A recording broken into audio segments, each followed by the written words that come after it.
ನಮಸ್ತೆ, ನನ್ನ ಹೆಸರು ಮಮತಾ. ನಮ್ಮದು ಪಗಲಬಂಡೆ ಪಂಚಾಯಿತಿ, ಚಳ್ಳಕೆರೆ ತಾಲೂಕು, ಚಿತ್ರದುರ್ಗ ಜಿಲ್ಲೆ. ನಾವು ಇಲ್ಲಿ ಜೇನು ಕೃಷಿಯನ್ನು ಮಾಡ್ತಾ ಇದ್ದೀವಿ. ನಾವು NRLM ಕಡೆಯಿಂದ ಉನ್ನತಿಗೆ ಟ್ರೈನಿಂಗ್ ತಗೊಳಕ್ಕೆ ಬಂದಿದ್ದೀನಿ. ಇಲ್ಲಿ ನಮಗೆ ನಮ್ಮ ವ್ಯಾಪಾರದ ಬಗ್ಗೆ ಉತ್ತಮವಾದ ಮಾರ್ಗದರ್ಶನ ಕೊಟ್ಟಿದ್ದಾರೆ. ಇಲ್ಲಿ ಟೈಮ್ ಬಗ್ಗೆ ಹೇಳ್ಕೊಟ್ಟಿದ್ದಾರೆ, ಮತ್ತು ಟೈಮ್ ಬಗ್ಗೆ ಹೇಳ್ಕೊಟ್ಟಿದ್ದಾರೆ. ಆಮೇಲೆ ನಮ್ಮ ಬಿಸ್ನೆಸ್ಸನ್ನು ಹೇಗೆ ಬೆಳೆಸ್ಬೇಕು ಅನ್ನೋದನ್ನು ಹೇಳ್ಕೊಟ್ಟಿದ್ದಾರೆ. ಆಮೇಲೆ ಲೆಕ್ಕಾಚಾರ ಬರೆದಿಡೋದು, ನಾವು ನಮ್ಮ ಬಿಸ್ನೆಸ್ಸಲ್ಲಿ ಪ್ರತಿನಿತ್ಯನೂ ನಾವೇನೇನು ಸೇಲ್ ಮಾಡ್ತೀವಿ, ಏನು ಪ್ರಾಡಕ್ಟ್ ಎಷ್ಟಿದ್ದಾವೆ, ಎಷ್ಟನ್ನ ಇದು ಮಾಡಬೇಕು ಅಂತ ಅದನ್ನು ಹೇಳ್ಕೊಟ್ಟಿದ್ದಾರೆ. ನಮ್ಮ ಲಾಭನ ಹೆಂಗೆ ಕಂಡಿಡ್ಕೋಬೇಕಂತ ಹೇಳ್ಕೊಟ್ಟಿದ್ದಾರೆ.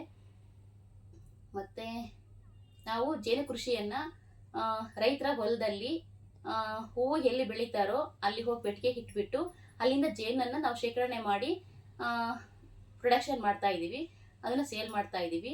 ಅದನ್ನು ನಾವು ಮಾಸಿಕ ಸಂತೆಯಲ್ಲಿ ಮತ್ತು ಮೇಳಗಳಲ್ಲಿ ಮಾಡ್ತಾ ಇದ್ದೀವಿ.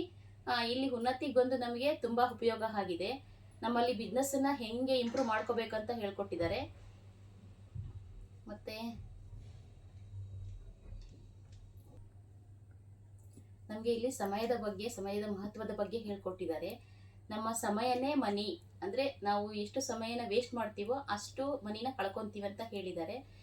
ಇಲ್ಲಿ ಬಂದು GST ಹೇಗೆ ಮಾಡಿಸ್ಬೇಕು, ಇಂಟರ್ನೆಟ್ಟನ್ನು ಹೇಗೆ ಬಳಸ್ಕೋಬೇಕು, ಮತ್ತು ಮೇಲೆ ಕಳಿಸ್ಬೇಕು, ನಮ್ಮ ಪ್ರಾಡಕ್ಟ್ ಬಗ್ಗೆ ನಾವು ಪ್ರಚಾರ ಹೇಗೆ ಮಾಡಬೇಕು ಅಂತ ಹೇಳ್ಕೊಟ್ಟಿದ್ದಾರೆ. ಹಾಗಾಗಿ ಈ ನಮಗೆ ತರಬೇತಿಗೆ ಅವಕಾಶ ಮಾಡಿಕೊಟ್ಟಂಥ ಉನ್ನತಿಯವರಿಗೆ ನಾನು ಧನ್ಯವಾದನ ಹೇಳ್ತೀನಿ. NRLM ಸಂಜೀವಿನಿ ವಿಭಾಗಕ್ಕೂ ನಾನು ತರಬೇತಿ ಕಳಿಸಿರೋದಕ್ಕೆ ಅವರಿಗೆ ತುಂಬ ಹೃದಯದ ಧನ್ಯವಾದಗಳನ್ನು ಹೇಳ್ತೀನಿ. ಹಾಗೆ